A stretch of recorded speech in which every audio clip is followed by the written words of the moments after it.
Businesses across this country are quite literally pleading for their futures. They want to be open.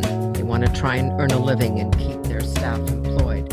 Government support has helped a few, but new restrictions and fear is impacting the future of business, small and large, in this country.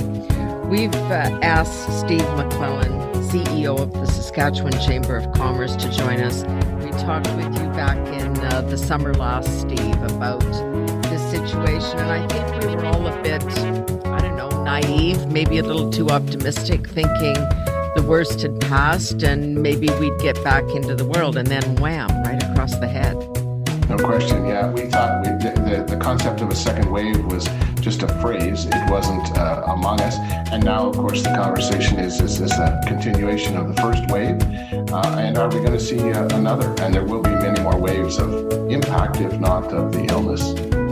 You wrote recently in the Saskatchewan papers, and I just want to read it for people to hear.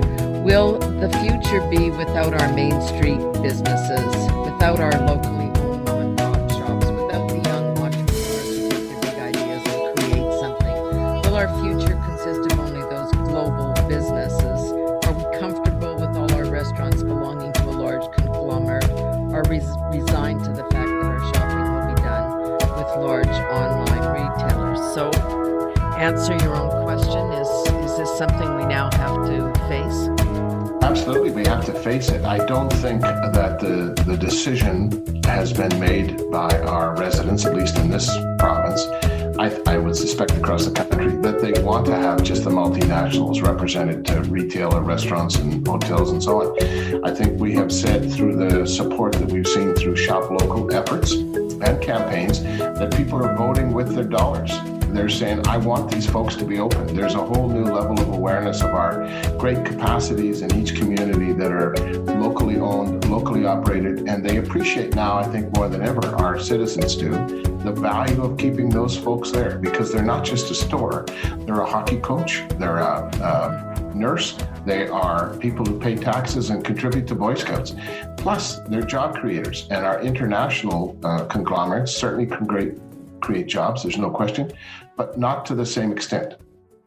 This balance that everybody is trying to strike, and we hear premiers from coast to coast talking about it, the balance between lives and livelihoods. Of course, everybody wants to do the right thing and try and save lives, but if you don't keep these livelihoods going, then you have this whole, first, second, third, and fourth wave of mental health issues. That's even an issue we can't even get our arms around.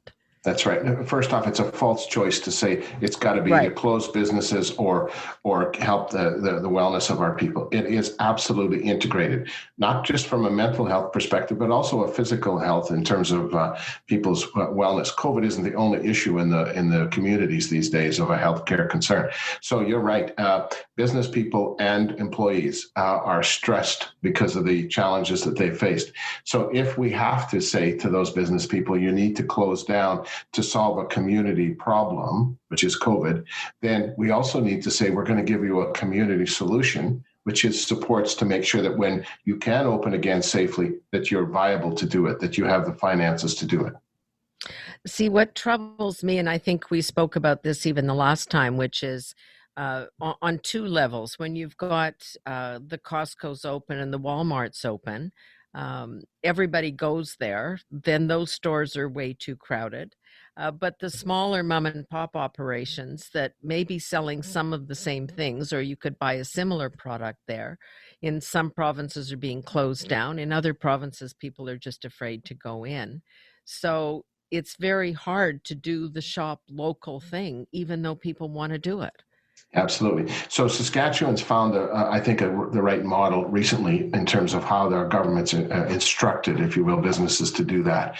And what it says is the big stores can stay open for groceries, but we don't need them to stay open for the rest of it necessarily. And instead of closing off those other aisles, they have said we're going to restrict the amount of people that can be there so that we're not having everybody in large crowds go to the big boxes. We've also they put a similar restriction, but it's not as difficult for them for the smaller stores to be able to restrict the number of people, but still sell the full spectrum of whatever they offer. The other thing that fits into that whole equation, once we've got the math worked out, is that we need to make sure that our other businesses, mostly the smaller, medium-sized ones, are in a position to tell people what they have.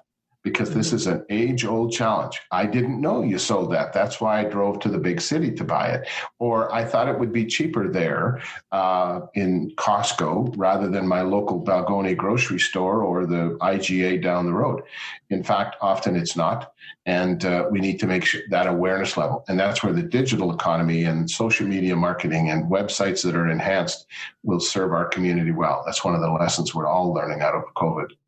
I was talking to a small business owner the other day. This is in Ontario, and they were being shut down, of course.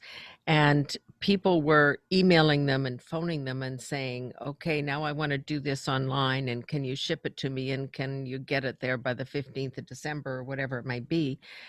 But they weren't equipped for that. Their shop is, got a lot of Christmas stuff in it. You want to go in and feel it and touch it and say, oh, that's for Aunt Susie. That would be great. And now they can't even respond. It's far too late. Yeah, that's the challenge. Certainly seasonality because of Christmas, but even some types of businesses. If you sell pizzas, pretty easy to put it in a box, put it in a bag, deliver it. I get it. Right. But for those sorts of things, clothing is one thing. I want to see it. I want to feel it on me. I want to know whether it fits. And for a gift, sometimes I need to walk down the aisles. And this is a message for all of the men out there who are still looking for shopping things. We have to go to the store and look at it and go, that'll work. Because we don't know what we're looking for. Exactly. and we can't pivot that quickly in the stores to make sure that we don't have artificial intelligence that will allow a store to give you that experience. Now, those that are pivoting quickly, they're going to see are seeing some positive results, putting some of their bestsellers online, getting photographs, video tours of the stores, all that kind of stuff is happening. It's not happening quick enough. But it has to happen because when we come out of COVID, one of the legacy items is people are going to say, no, I don't get out of my house to shop. I do it on my laptop in my living room, and they're going to want to continue that. It needs to be in small stores shopping, of course, but they need to get ready for it. The question that seems to be puzzling everybody, and I'm in Ottawa with the Senate, and some stores are open here, and of course in Toronto they're shut down, and so there was literally a traffic jam the other day because you could see people driving to places where stores were open, just outside of city limits. Just so we do strange things as consumers, but one of the issues that's puzzling people is what is essential. Maybe to some people a TV set isn't essential, but if you're locked in your house for the next 3, 4, 5 months, who knows how long this is, you might need a TV. Yeah, that's the hard part. And even gyms and bingo parlors. People say for my physical and mental health, I need to get to the gym. There's arguments that would say that, no, you should be able to do that at your home, and maybe you can or you can't. But that is a challenge. But this goes back to one of the items we spoke of earlier, and that's that governments need to come together on this.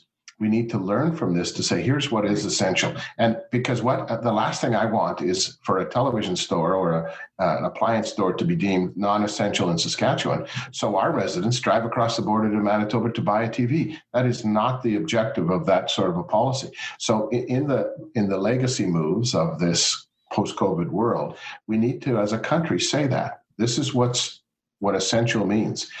And then maybe if we have another one, or when we have another one, we can lock down quicker and still do those things that we need to do to be well, to be fed, to be entertained, but not with such erratic changes miles apart. And that you hear that all the time. I can go to the liquor store. I can't go to church. Yeah. We kind of got to sort that out. Yeah, that's exactly it. And for many people, their faith, their worship is a big, big part of their mental health, part of their routine. And although that, I'll give the faith communities full credit for pivoting so well, so quickly. It's not quite the same. I understand that, but they've got online services. There's online funerals. All of those sorts of things are happening. I feel for the families who don't have full closure on funerals, and certainly the couples that are getting married. But that sector has moved pretty quickly. We need to learn from from them and see what we can do to help keep them doing that in the future. There's a lot of discussion about this. We just touched on it briefly. Drug abuse is up. Um, I think opioid overdoses in British Columbia are taking more people than COVID is. Abuse in the home, physical, mental abuse. We need to do something about mental health, and we all agree with that. What does that mean? Well, it means first looking after yourself initially to make sure that you're well enough to help others. And every Canadian, no matter where you are, what you do, has been impacted somewhat by this. So making sure we're all individually well. And you're right about the numbers.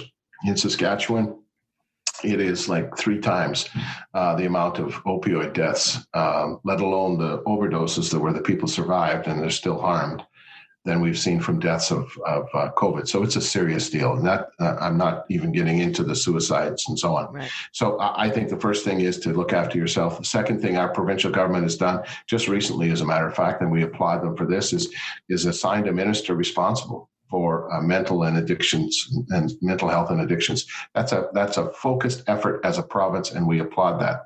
That has to be followed by tangible actions. It has to be followed with significant budgets, but people need to take responsibility. And even now, as more of us are working from home or our employees are there, we have a responsibility as employers and as friends and neighbors to check in with our neighbors and do it more often. Because you can pick up a phone, call somebody down the street and just check in with them. And it could be a 5-minute call or a 50-minute call, making sure we're there. The other thing, back to the individual or even a friend, there's lots of great services by the Canadian Mental Health Association and others, private companies that do this work across the country.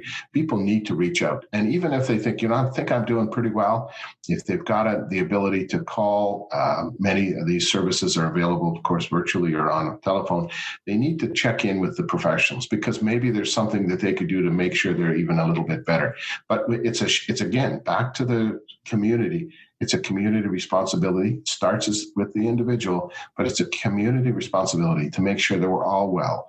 And as we would do in a big storm, we would check on our friends and neighbors. How are you making out? You got everything? Like people with snowmobiles might deliver food and groceries, who knows? But the bottom line is we need to do that here. As a community, we will survive this together if we act together throughout it. And it's always a risky proposition, but if you think somebody is not coping, you need to suggest that to them, even though they may push back. But because you can't go over and sit down and have a cup of coffee and have a heart-to-heart, it's harder to do that stuff on the phone, but you have to try. Absolutely, you have to try. And even if it's not as good, it's still better than not. And there are ways. I mean, you can still go over to their home if you think they're really in trouble, but stay 20 feet apart and celebrate that and have fun with that element of it. Isn't it wild? Our lawn chairs are 20 feet apart and there's a cup of coffee. Exactly. But you know what? We do that here on lawn chairs 20 feet apart. We call it ice fishing. But the bottom line is you could do it in somebody's yard. And if we don't take that personal responsibility to reach out to those individuals, imagine how we'd feel if something went astray. Yeah. And we don't want that to be the case. I want to talk for a moment about the government aid, because this is also an issue that just remains a problem, whether it's for the individual or through businesses. A lot of the business aid didn't go to the mom and pop shop. They didn't qualify. The rent assistance programs, the same problem. If you own your little corner store, these things don't really help you out. There's federal programs and provincial programs. Is that getting any smarter? Yeah, it's getting better. The federal rent program, for example, went through a complete rewrite, so it's better.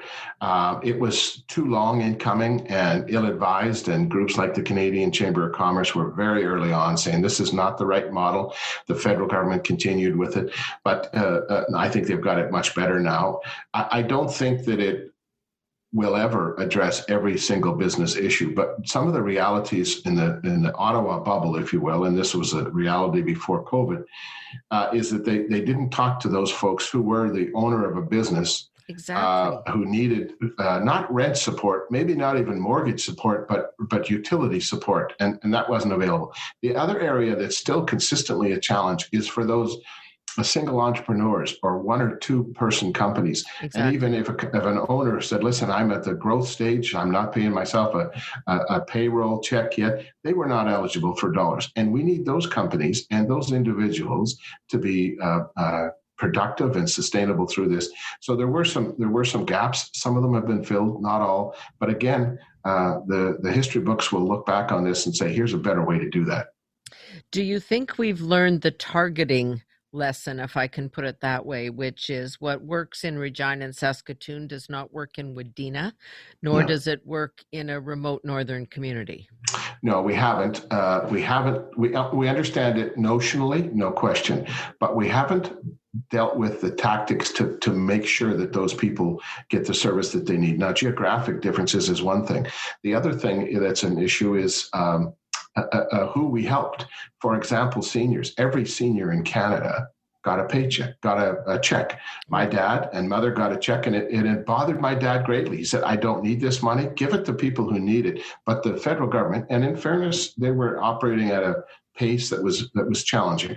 But they could have said, let's just cross-reference this seniors list with those people on their Canadian revenue status.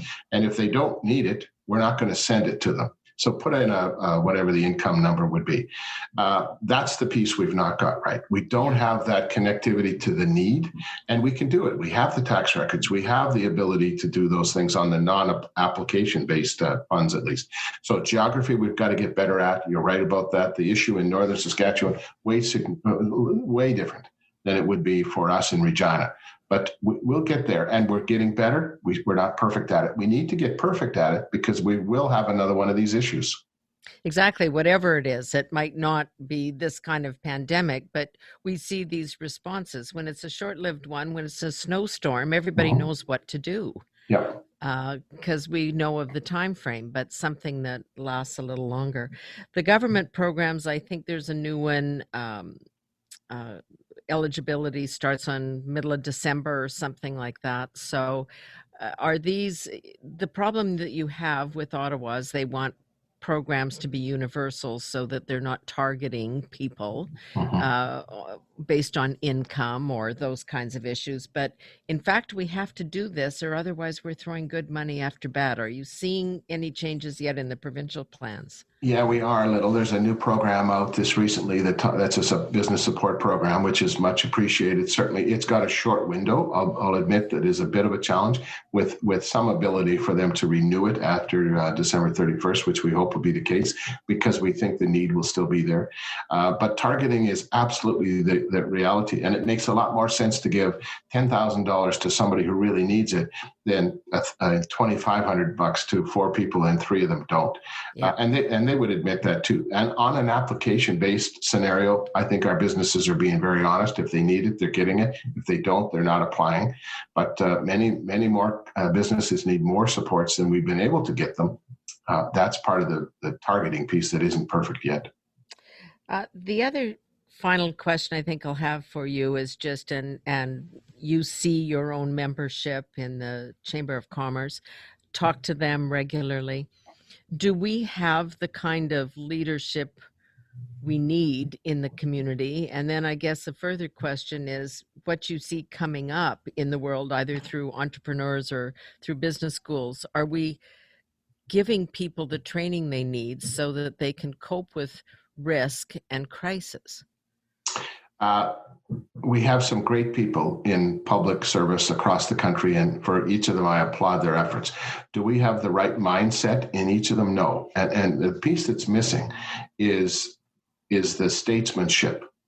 And by that, I mean, if you're elected as a provincial government or a municipal government, councillor, MLA, whatever, premier, or federally, the citizens of this province, of this city, have said to you, these are the conditions that we want you to work under.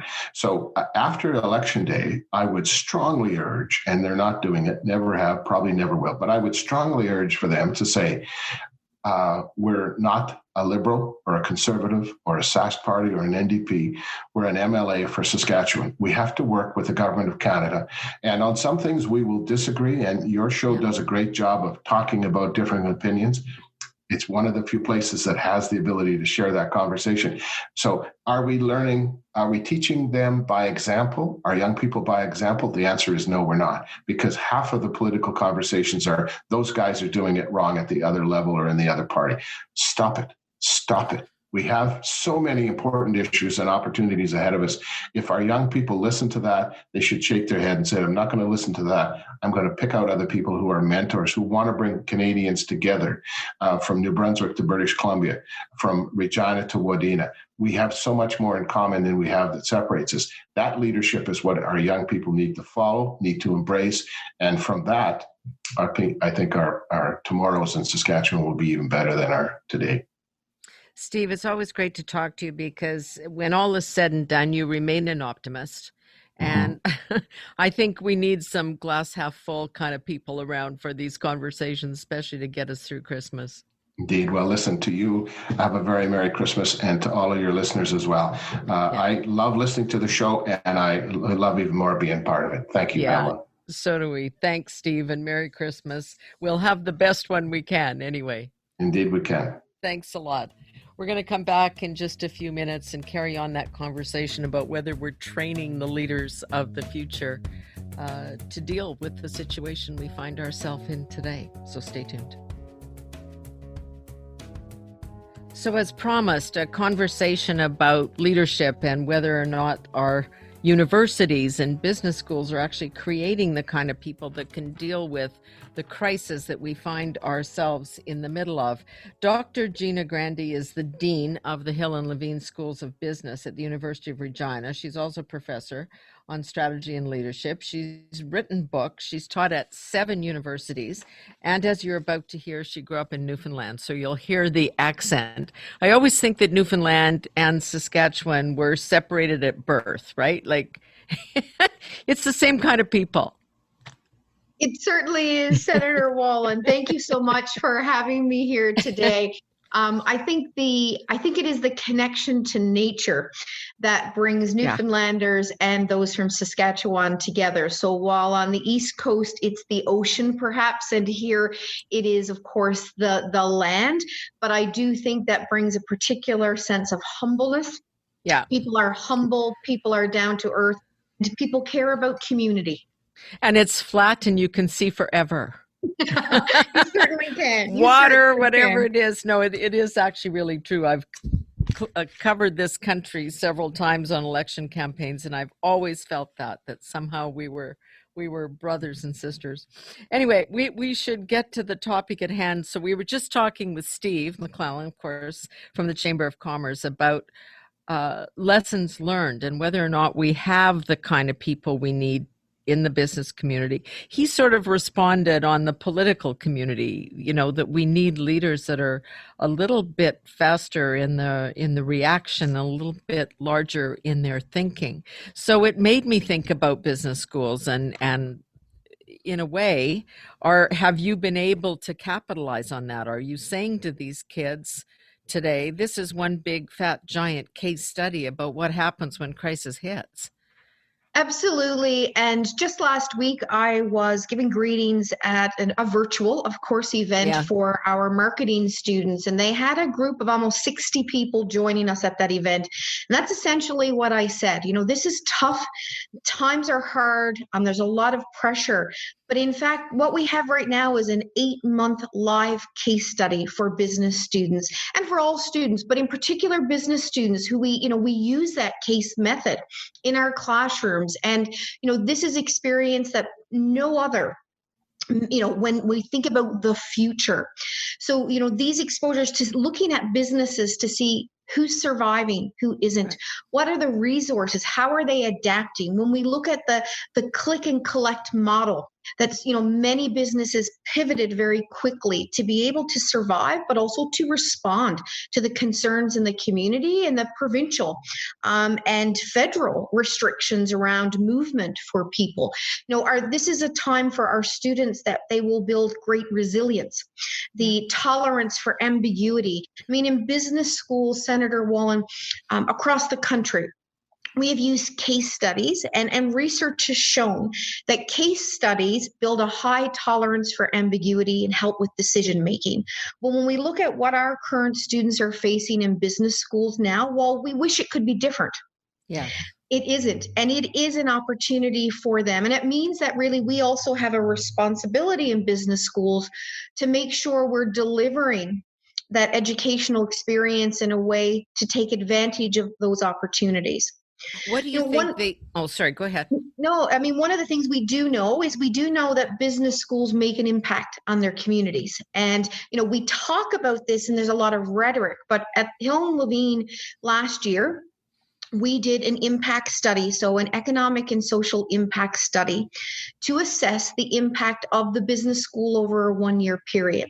And to my knowledge, we are only one of 2 business schools in the country that have, that took on that type of initiative. And what we found in that 1-year period, the 2 business schools, so the Hill and Levine business schools, generated $211 million in economic activity for the province and added about $140 million to the provincial GDP. 1 in 280 jobs in Regina depend directly or indirectly on Hill and Levine schools of business. And that equates to approximately 470 jobs in Regina and over 800 jobs provincial-wide. We also know that our approximately 1,700 students spent over $10 million in Regina in that particular year. Yeah. So we know that business schools matter to our economic and our social development, and we have a responsibility. And that's one of the lessons learned, which is everybody has to figure out what actual and real contribution they make to their business and to their community. And I guess that's part of my question, which is you can churn out kids that understand the math and business, how to write an IPO, and they can practice all of those things. How do you instill in them, certainly this is a parental job too, but how do you say, look, running a business, contributing to the world in this way requires a well-rounded person. Like, you've got to get community, you've got to have compassion. That's part of the ticket. Absolutely. And our students are remarkable, as you know, and I know we're not the only ones who can claim that, but we have built in our business schools, and in fact, the students have been empowered to have that connection to community. What we also know is, looking at social impact, our student society, through participating in 5 Days for the Homeless, so a national initiative, have raised more than $300,000 over the last 10 years for Carmichael outreach. In our community. We know that our JDC West student teams have raised more than $75,000 over the last 3 years for Hope's Home in our community. We have a great example of, talking about responding to COVID. So, of course, we have the Enactus Regina student group that are committed to conscious capitalism. Yeah, we were talking about this, just so you know. We talked with Kathleen Kilgore recently on the podcast here, and we were talking about the Princess Trust and the boot camp and the young men and women at Enactus, they're extraordinary. Absolutely extraordinary. And one of the groups a group of students associated with Enactus responded to a faculty advisor's challenge to say, can you do something to the community to support the community? And we saw the emergence of Sask Mass. So a small group of students who took their skills, brought in people from the community who weren't working as a result of COVID, and set up this social enterprise making masks, but also all of their proceeds go to charitable organizations. And they've raised, in the last 6 to 8 months, over $50,000 that have gone back to charitable organizations. So when you talk about, business schools, absolutely, we have a responsibility in regards to making sure that leaders get out there and have, I'll say, certain skills on the numbers, in regards to how appropriately to manage teams, but it is far more than that. We have a responsibility to be part of the community, to understand the needs of the community, and to be community leaders. And I'm quite proud to be part of a school where we see that in our faculty members, we see that in our students, and quite frankly, our students are demanding it. And isn't that rewarding to see? This is where we need to be as business schools, because the students are expecting, our future leaders expect us to create environments where they get those experiences. I should just declare I don't think it's a conflict. It's an interest that I do. I chair the advisory board for the Levine School, for the Hill and Levine Schools of Business. I've been part of the leadership council there, which are people in the community. And I do think this is important. And when you see these young faces, and they come from farms in Saskatchewan, and they come from other places, they're good, solid citizens. What do you want them to learn, if there's one thing out of this crisis when they come out, one thing that they need to take with them forward as a business graduate, not as a psychology graduate or a nurse or a doctor, but as a business graduate? What the one piece of advice that I would say is, or what I would like for them to take away, is that even in times of crisis, or perhaps especially in times of crisis, we need to innovate, we need to experiment, and we need to be able to respond quickly. And so rather than be paralyzed by fear because we haven't seen it before, to use this as an opportunity to innovate, experiment, and try, because it is through those pockets of innovation that we will see resilience, we will see economic recovery, and we will see a sustainable future.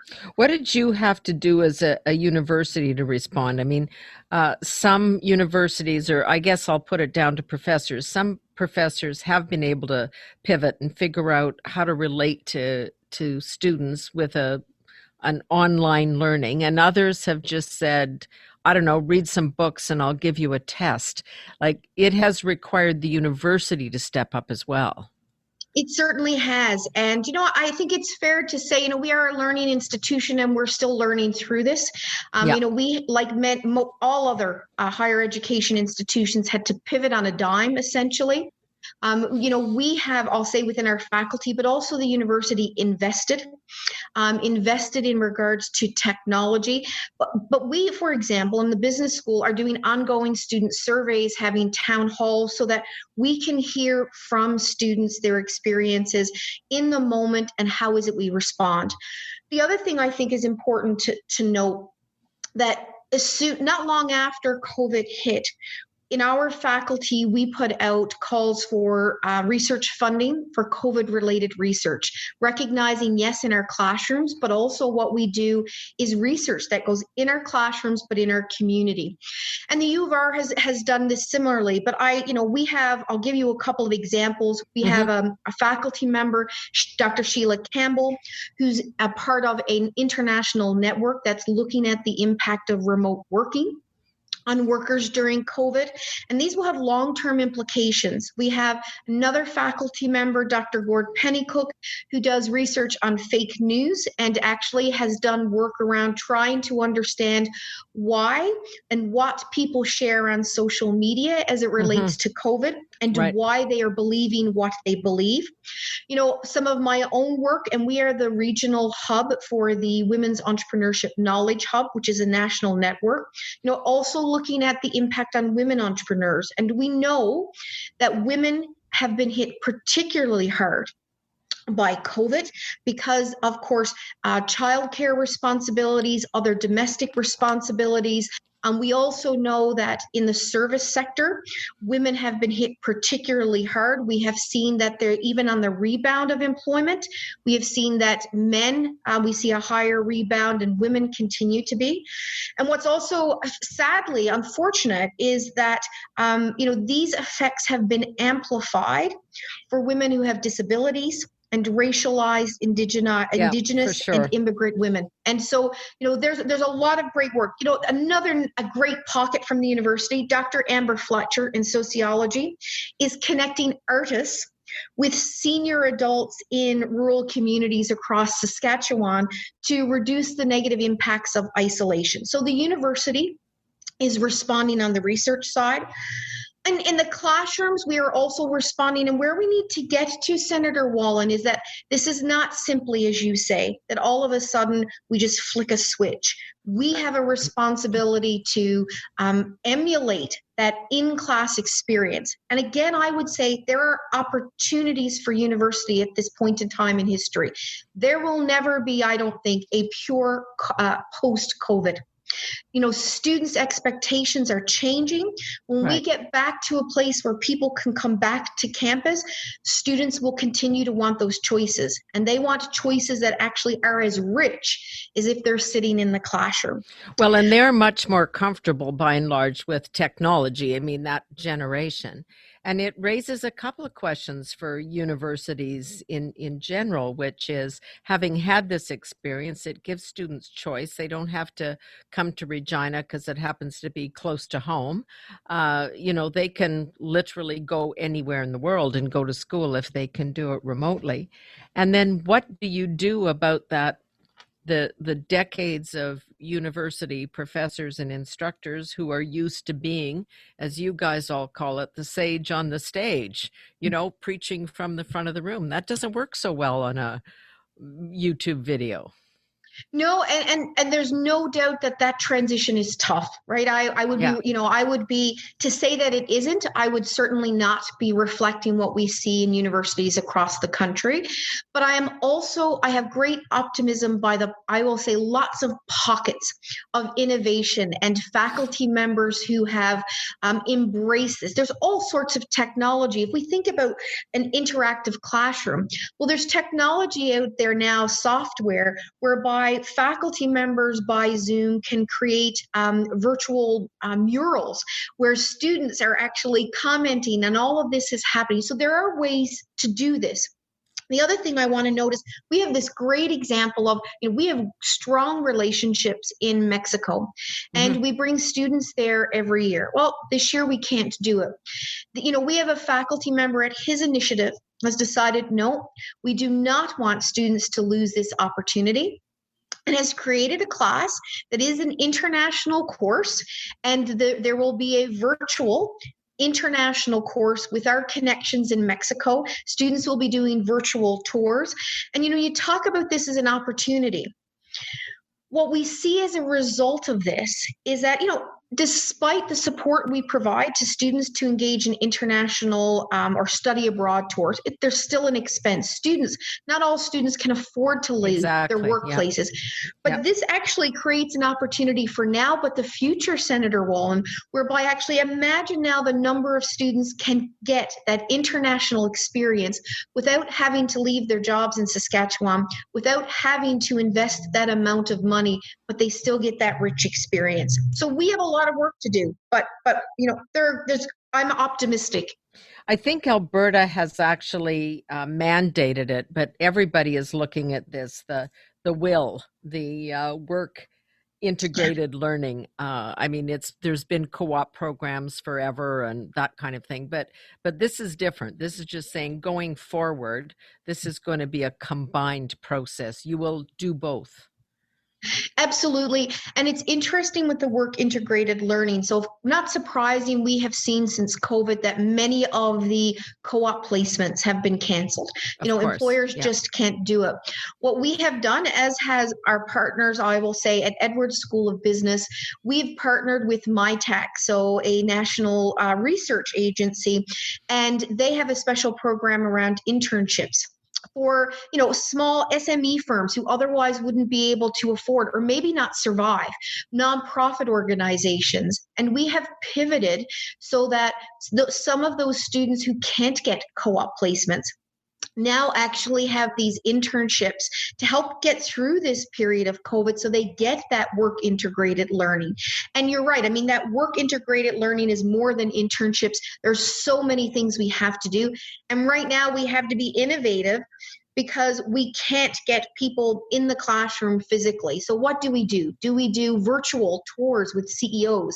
So CEO for a day in a virtual format. There are ways we can do this. And this is a time for us to experiment and play so that when we get through this, there are all kinds of innovations we have actually put in place that will be able to adjust to somebody who happens to be in Prince Albert, who wants to be in our program and wants to take advantage of work integrated learning. Well, what resources and opportunities do we have for them that match the resources and opportunities we have for someone who is here actually in Regina? And you have to add to that combination mentoring, which is different than teaching.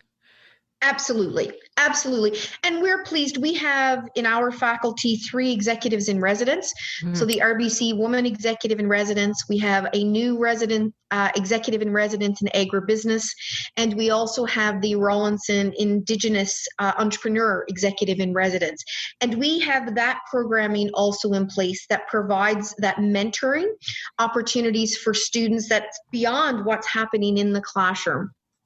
How are you going to make sure that, let's just say next fall, deal with these 2 issues, which is 1, students can go anywhere they want virtually, and 2, some of them may just say, look, it's been a rough year. I've got to go out and work if we're back there, and I don't know if I'm coming back to school or not because our family's in a rough spot and I really need to make a contribution.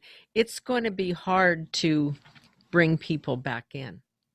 It is 2 things I will say to your questions. One is we are already planning for, I'll say, different modalities of delivery.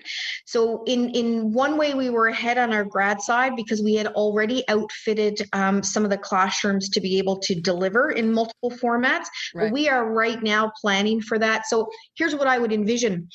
I would envision that for a particular class, what we are going to do is to have some that will physically be in a classroom with the instructor. We're not going to be in a place next fall where we're going to be able to get 70 people in a room. I really don't think we will.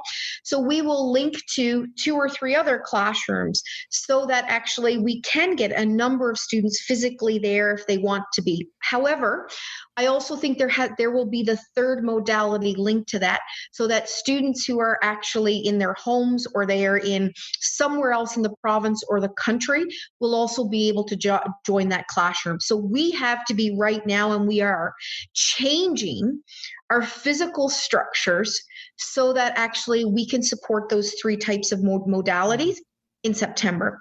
The other thing in regards to, once we pass this, and we have been fortunate, and I suspect many others, because right now, because of job limitations and employment opportunities, I think we have students who are saying, no, I'm gonna put my head down and I'm gonna try to finish my program or as much as I can.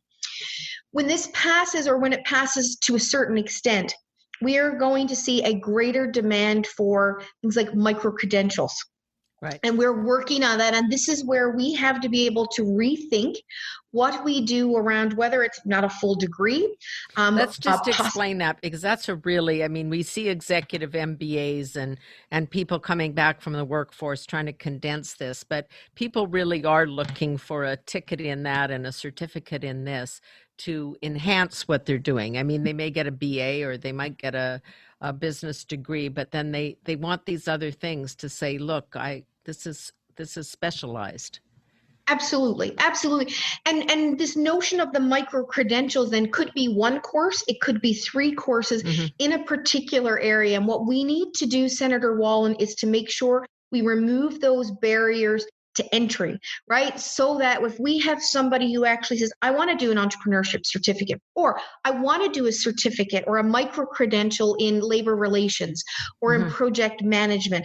Well, let's make what we need to be doing right now is actually making sure that admissions process is actually seamless and easy, so that people have options and they think, actually, I can continue to work full time, and I'm going to work to this kind of smaller bite-sized piece of something that actually enhances my credibility, gives me new skills, without the commitment of having to sign up for a 2-year or 4-year program. Right. And and that is, I mean, we've started that process, but when we think about next September, when we think about the year after that, that's where we need to be ready, because the demand will change, and it is already changing in regards to the expectations of what students and prospective students are thinking about. You better get a micro credential in crisis management, because I think there's going to be a lot of people looking for that.